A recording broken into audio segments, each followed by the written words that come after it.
Hello నమస్తే. కేంద్రంలో ఉన్న భారతీయ జనతా పార్టీకి సంబంధించిన నరేంద్ర మోడీ గారు, జేపీ నడ్డా గారు, అమిత్ షా గారు, కొత్తగా వచ్చినటువంటి బీజేపీ అధ్యక్షుడు, ఆర్ఎస్ఎస్ చీఫ్ మోహన్ భగవత్ గారు, ఇట్లాంటి వాళ్ళు ఎవరెవరైతే ఉన్నారో వీళ్ళందరూ ఈ యొక్క టీటీడీలో జరుగుతున్నటువంటి ఈ కల్తీ నెయ్యి గురించి మీ అభిప్రాయం ఏంటి అని చెప్పాలని నేను డిమాండ్ చేస్తున్నాను ఆంధ్రప్రదేశ్ నుంచి. మీ అభిప్రాయం ఏంటి? ఎందుకు మీరు సైలెంట్గా ఉన్నారు? మీ పార్టీ నాయకులు చంద్రబాబు నాయుడు గారు, లోకేష్ గారు, పవన్ కళ్యాణ్ గారు, బీజేపీ అధ్యక్షుడు మాధవ్ గారు వాళ్ళు ఎలిగేషన్ చేస్తున్నారు ఏంటంటే యానిమల్ ఫ్యాట్ కలిసింది. యానిమల్ ఫ్యాట్ తోటి బాత్రూంలో వాడేటువంటి క్లీనర్ తోటి వాళ్ళు లడ్డూలు తయారు చేశారు, తిరుపతి తిరుమల దేవస్థానంలోని ప్రచారం చేస్తున్నారు మీ ఓన్ ఎలియన్స్ వాళ్ళు.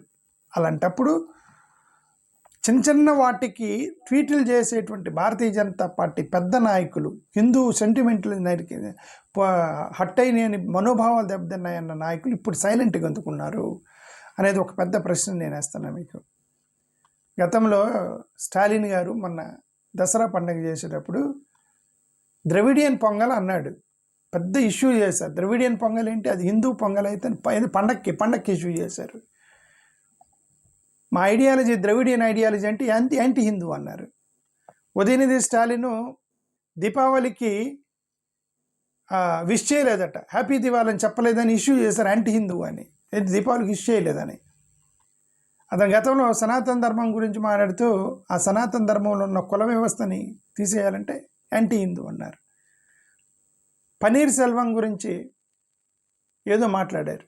ఇవన్నీ మాట్లాడిన వాళ్ళు ఏకంగా తిరుపతి తిరుమల దేవస్థానంలోనే కల్తీ జరిగిందని పెద్ద రచ్చరచ్చ చేస్తుంటే చంద్రబాబు నాయుడు, లోకేష్ ప్లస్ పవన్ కళ్యాణ్, మాధవ్ గారు ప్రెస్ మీట్ పెట్టి మరి వాళ్ళు చెబుతుంటే వై ది లీడర్స్ ఫ్రమ్ కేంద్రంలో ఉన్నటువంటి మోడీ, అమిత్ షా, జేపీ నడ్డా గారు వీళ్ళెందుకు సైలెంట్గా ఉన్నారు? They have to give their opinion on this. They cannot keep quiet.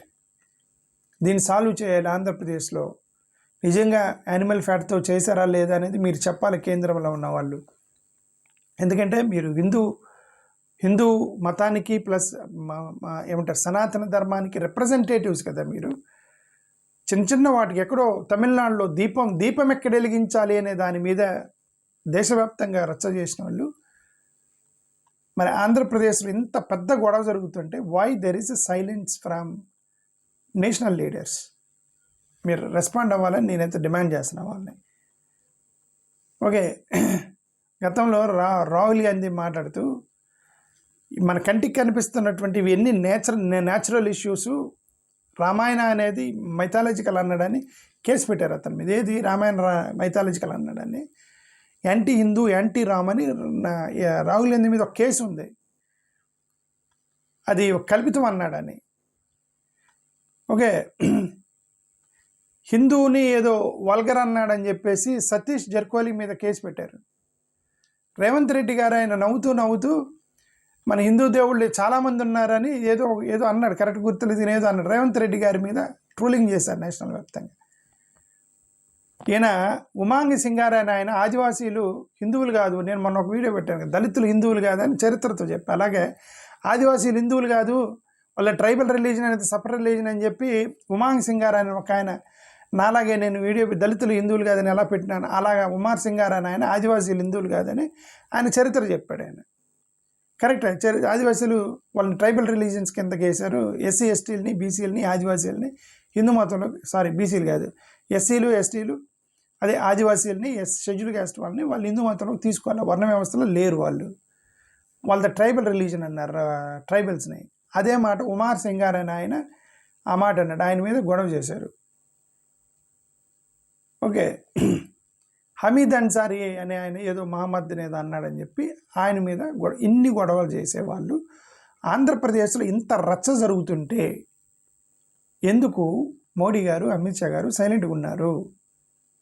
మీరు క్లారిటీ ఇవ్వాలి కదా. నిజంగా కొవ్వు కలిసిందా లేదా అని మీరు ఇవ్వాలి కదా క్లారిటీ. ఎందుకంటే మీరు హిందూ సెంటిమెంట్ మీద వెంటనే రెస్పాండ్ అయ్యేవాళ్ళు ఎందుకు సైలెంట్గా ఉన్నారు ఆంధ్రప్రదేశ్కి సంబంధించి? అనేది నేను ప్రశ్నిస్తున్నాగా మోడీ గారిని, అమిత్ షా గారిని, ప్లస్ జేపీ నడ్డా గారిని, వీళ్ళందరినీ. ఓకే, గతంలో కాంగ్రెస్ పార్టీ వాళ్ళని మైనారిటీ అప్పీజ్మెంట్ పాలిటిక్స్ చేస్తారు వీళ్ళు, ఐడియాలజికల్గా మాకు బయస్డ్, వీళ్ళు యాంటీ హిందూ పార్టీ కాంగ్రెస్ అని అన్నారు, కాంగ్రెస్ని యాంటీ హిందూ అన్నారు. ఓకే, ఏది వాళ్ళు మైనారిటీల కోసం మాట్లాడతారని చెప్పి యాంటీ హిందూ అన్నారు కాంగ్రెస్ వాళ్ళని. మమతా బెనర్జీ లాంటి వాళ్ళని కమ్యూనల్ ఇన్సిడెంట్స్ చేస్తుంది ఈ కమ్యూనల్ పార్టీ, అది ఆమె సెక్యులర్ వాదం అంటుందని మమతా బెనర్జీని యాంటీ హిందూ అన్నారు. డిఎంకే వాళ్ళని హిందూ మతానికి వ్యతిరేకంగా పనిచేసే పార్టీ, నాస్తిక పార్టీ అన్నారు. అలాగా ఇండియా బ్లాక్లో ఉన్న పొలిటికల్ పార్టీలకి ఏదో ఒక పేరు పెట్టి అక్కడ చివరికి శివసేన వాళ్ళని కూడా యాంటీ హిందూ అన్నారు. శివసేన పార్టీ అనేది వాళ్ళు హిందుత్వ పార్టీ, వాళ్ళని కూడా యాంటీ హిందూ అన్నారు. మరి ప్రతిదానికి అలా సెంటిమెంట్లు ట్రావెల్ చేసేటువంటి ఈ నేషనల్ నాయకులు, బీజేపీకి సంబంధించిన పెద్దలు, కేంద్ర పెద్దలు, వై దే ఆర్ సైలెంట్ అని ఆంధ్రప్రదేశ్ ఇంత పెద్ద గొడవ జరుగుతుంటే why you are silent on this? Amit Malviya అనే వ్యక్తి ప్రతిదానికి ట్వీట్లు చేస్తాడు. ఎందుకు ఇంత పెద్ద రచ్చ చేస్తుంటే ట్వీట్ చేయలేమా? హిందువుల మనోభావాలు దెబ్బతిన్నాయి అని ఎందుకు ట్వీట్ చేయలేదు? ఓకే, అదే అమిత్ మాల్వియా గారు ఇప్పుడు ఉదయనిధి స్టాలిన్ అనే వ్యక్తి సనాతన ధర్మంలో ఉన్న కులాన్ని తీసేయాలంటే ఊచకోతకోయమన్నాడని చెప్పి పోస్ట్ చేసింది అమిత్ మాల్వియానే.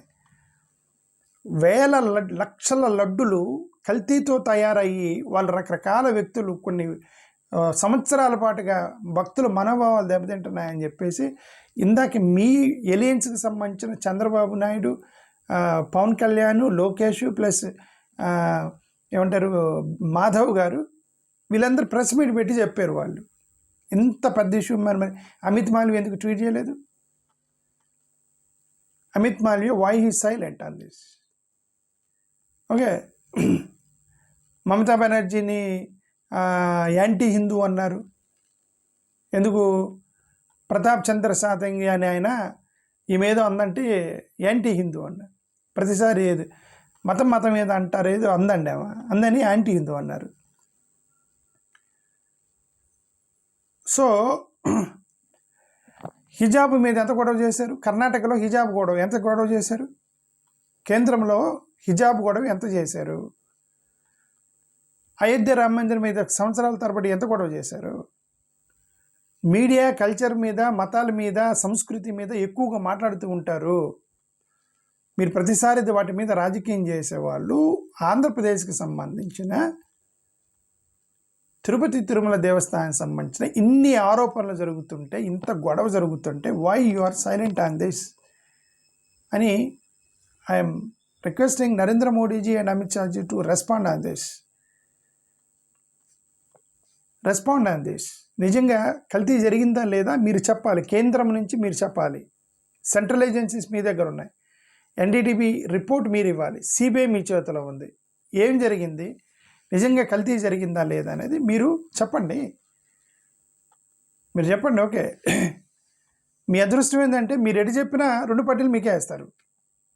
ఇప్పుడు వైఎస్ఆర్సీపీకి వ్యతిరేకంగా జడ్జిమెంట్ ఇచ్చినా మళ్ళీ వైసీపీ వాళ్ళు మీకే వేస్తారు. బీజేపీ వాళ్ళకి, టీడీపీ వాళ్ళకి వ్యతిరేకంగా జడ్జిమెంట్ ఇచ్చినా వాళ్ళు మీకు ఏలియన్స్ బయటకు వచ్చే ధైర్యం వాళ్ళకి లేదు. సో రెండు పొలిటికల్ పార్టీలు మీ వైపే ఉన్నాయి. రెండు తీసుకొచ్చి మీకే ఓటేస్తారు. అట్ ది ఎండ్ ఆంధ్రప్రదేశ్ అనేది మీకు తాకట్టు పెట్టారు, రాసిచ్చారు. పొలిటికల్ పార్టీలన్నీ మీకే వేస్తారు ఓట్లు మొత్తం. ఎందుకంటే ఆంధ్రప్రదేశ్లో ప్రజలు మొత్తం హిందూ రాష్ట్రాన్ని కట్టాలని చెప్పి వాళ్ళు చాలా కృతజ్ఞతతో ఆ సిద్ధాంతాన్ని కట్టుబడి ఉన్నారు ఆంధ్రప్రదేశ్ ప్రజలు మొత్తం, ఇంక్లూడింగ్ మైనారిటీస్ కూడా. ఎస్సీ, ఎస్టీ, బీసీలు, క్రిస్టియన్స్, ముస్లిమ్స్ కూడా హిందూ రాష్ట్రం కోరుకుంటున్నారు వాళ్ళు. కాబట్టి రాష్ట్ర అవతరణ వచ్చిన దగ్గర నుంచి 2014 నుంచి భారతీయ జనతా పార్టీని, మోడీ గారిని సపోర్ట్ చేస్తున్నారు ఆంధ్రప్రదేశ్ ప్రజలు. ఓకే, అంటే దేర్ సపోర్టింగ్ మాకు సెక్యులర్ రాష్ట్రం వద్దు, హిందూ రాష్ట్రం కావాలని క్రిస్టియన్, ముస్లిం వీళ్ళు కూడా కోరుకుంటున్నారు అని అర్థం. ఓకే, అందుకే మద్దతు ఇస్తున్నారు కదా అక్కడ. మరి అలాంటప్పుడు మీరు ఇంత పెద్ద గొడవ జరుగుతున్నప్పుడు మీరు బాధ్యత వహించి, మోరల్ బాధ్యత వహించి మీరు మాట్లాడాలి కదా. గొడవ జరుగుతుంది కదా ఇక్కడ, కేంద్ర ప్రభుత్వం గొడవ జరుగుతున్నప్పుడు గొడవను తగ్గిద్దాము, ఎంత లేదన్నా మనకే ఓటేస్తారు వీళ్ళు, అల్టిమేట్గా 25కి 25 ఎంపీలు మనకే వేస్తారు వీళ్ళు.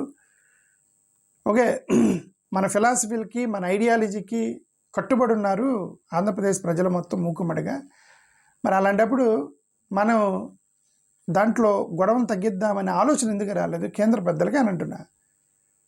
మీరు వీళ్ళిద్దరు కొట్టుకుంటుంటే ఇక్కడ సైలెంట్గా ఎందుకు ఉన్నారు కేంద్ర ప్రభుత్వంలో?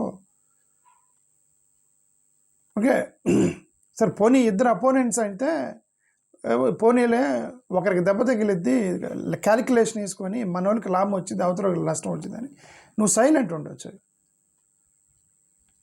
రైట్, అట్ ది ఎండ్ 25కి 25 ఎంపీలు మీకే వచ్చేది. ఓకే, అది సంగతి. ఓకే, నా రిక్వెస్ట్ ఏంటంటే దీన్ని గొడవ తగ్గించండి. 4-5-10 రోజుల నుంచి రచ్చ చేస్తున్నారు ఇక్కడ తిరుపతి టెంపుల్ మీద, రచ్చ చేస్తున్నారండి. ఏదో ఒకటి తేల్చి మమ్మల్ని ప్రశాంతంగా ఉండాలంటే తేల్చాలి, దాని మీద తేల్చి వదిలేయాలి దాన్ని. ఓకే, అలా తేలిస్తే మళ్ళీ మీకే ఓటేస్తారు. మీరు అప్పుడు ప్రశాంతంగా ఈ సెక్యులర్ దేశాన్ని మొత్తం, సెక్యులర్ దేశం అనేది మొత్తం తీసేసి హిందూ రాష్ట్రంగా చేసుకోవచ్చు. మీరు హిందూ రాష్ట్రంగా చేయాలంటే రెండోసారి గెలవాలంటే ఆంధ్రప్రదేశ్ మీకు మద్దతు ఇవ్వాలి. ఆంధ్రప్రదేశ్ మీకు మద్దతు ఇవ్వాలంటే వీళ్ళకి హెల్ప్ చేయాలి. ఇక్కడ ఉన్నటువంటి క్రైస్తవులు, ముస్లింలు, ఎస్సీలు, ఎస్టీలు, ఆదివాసీలు వాళ్ళ రిజర్వేషన్లు పోయినా, వాళ్ళ మైనారిటీస్కి ఏం జరిగినా సరే చివరికి వచ్చి మీకే ఓటేస్తారు. అది ఎందుకంటే అది మీ అదృష్టం ఆంధ్రప్రదేశ్ నుంచి.